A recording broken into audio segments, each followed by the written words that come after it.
Over 2,000 Palo Alto firewalls were hacked, exploiting patched zero-day vulnerabilities. Hackers breached U.S. firms using Wi-Fi in a novel nearest neighbor attack. Meta removes over 2 million accounts linked to pig butchering scams. And Google's new free cybersecurity certificate prepares students for jobs in just 6 months. This is Cybersecurity Today. I'm your host, Jim Love. Hackers have exploited two recently patched zero-day vulnerabilities to compromise over 2,000 Palo Alto network firewalls, according to reports from Shadow Server and Palo Alto Networks. The first vulnerability, CVE 2024-0012, allows attackers to bypass authentication in the PAN-OS management web interface, granting administrative access.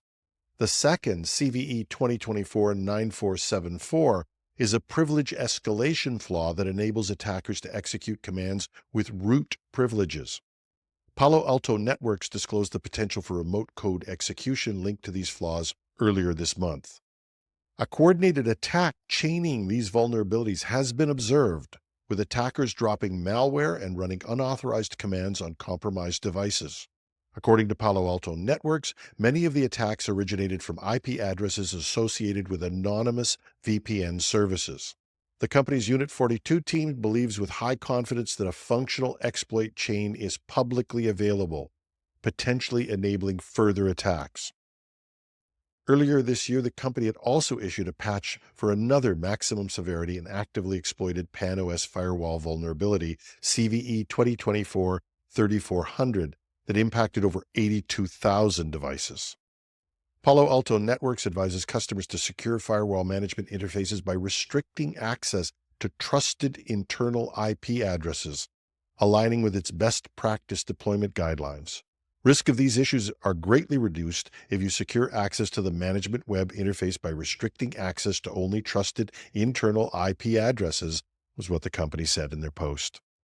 While Palo Alto Networks estimates a very small number of devices are affected, Shadow Server has tracked over 2,700 vulnerable firewalls, with approximately 2,000 confirmed as compromised.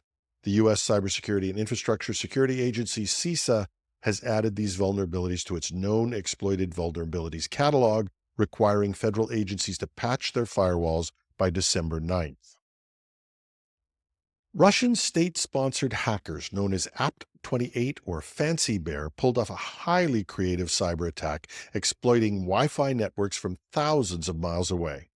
This new tactic, dubbed the nearest neighbor attack, combined cunning strategy with technical precision to breach a U.S. firm involved in Ukraine-related work. Here's how it unfolded. Using a technique called password spraying, they gained access to credentials to a target company's Wi-Fi network.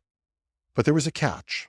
While multi-factor authentication blocked them from using those credentials over the internet, the target's Wi-Fi didn't require MFA for access.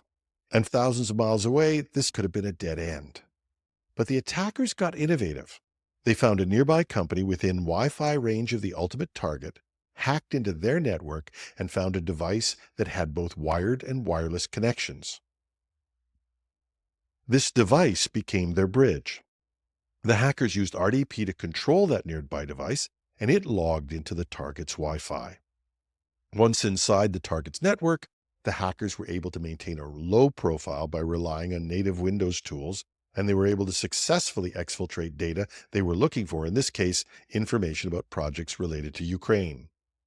According to cybersecurity firm Volexity, which uncovered the breach, Apt28 also exploited a Windows print spooler vulnerability, CVE 2022-38028, to escalate privileges and run their payloads.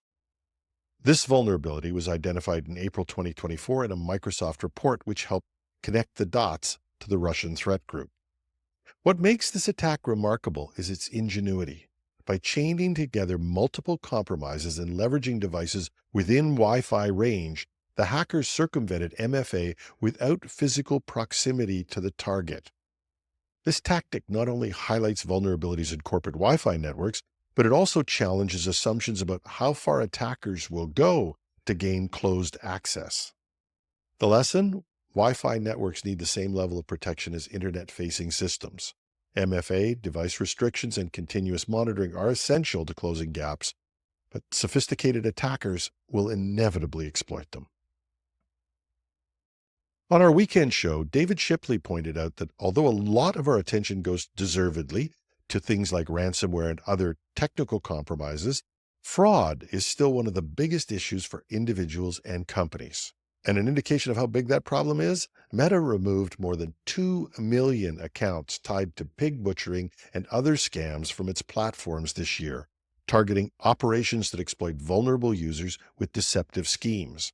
Many of these accounts originate from Southeast Asian countries, including Myanmar, Laos, Cambodia, and the Philippines, as well as from the United Arab Emirates. These scams often stem from criminal hubs that lure job seekers with fake job offers, and once they're recruited, individuals are coerced into working as online scammers, often under the threat of physical abuse. The term pig butchering refers to financial investment scams that involve prolonged deception where victims are manipulated into depositing money into fraudulent platforms promising fake returns. The FBI's 2023 Internet Crime Report highlights the scale of the problem, noting a 38% rise in investment fraud losses, reaching $4.5 billion in 2023. These scams use tactics like spray and pray, where scammers send generic messages to a large number of users in hopes of finding victims. Those who respond are drawn into a web of deceit involving fake investment platforms and falsified returns, and withdrawals, of course, are nearly impossible. Meta advises users to stay vigilant, use two-factor authentication, selfie verification to secure stolen accounts, and of course, treating unsolicited communications with caution. And while many of these companies rob individuals and not companies, we need to remember that any employee who's compromised and in financial distress due to a fraud is an issue that affects us corporately as well. And of course, some of these frauds directly attack companies. And finally, for those who want to expand their skill sets but don't have extra money or want a risk-free way of seeing if they're suitable, Google has introduced a free cybersecurity professional certificate. It's designed to prepare students for entry-level roles in cybersecurity, with or without a degree. It's offered through Coursera, and the program features 8 courses that can be completed in 6 months. The certificate program teaches key skills, including identifying and mitigating cyber risks, using security information and event management (SIEM) tools, and protecting networks and data. Students also gain hands-on experience with Python, Linux, and SQL. A new addition to the program includes 6 videos on applying artificial intelligence in cybersecurity, covering topics such as detecting vulnerabilities and prioritizing alerts. Students can take the course for free, but if they want a certificate, they can get the course for $49 a month after a 7-day free trial. At an estimated completion time of 6 months, that's going to be about $300 US to complete the course. Upon earning the credentials, graduates can add it to their LinkedIn profiles and resumes, and US-based students can gain access to a network of over 150 employers, including American Express, Walmart, and Google, committed to considering certificate holders for open positions. According to Coursera, the certificate equips students for roles like cybersecurity analyst and security operations center or SOC analyst. There's a link in the show notes to the free course and to the Coursera program, which charges a fee, and a link to Open Culture, which is where I found this initially, and where, if you look, you can find a number of other free courses on security, computing, and even AI. And that's our show for today. You can find links to reports and other details on our show notes at technewsday.com. We welcome your comments, tips, and the occasional bit of constructive criticism at editorial@technewsday.ca. I'm your host, Jim Love. Thanks for listening.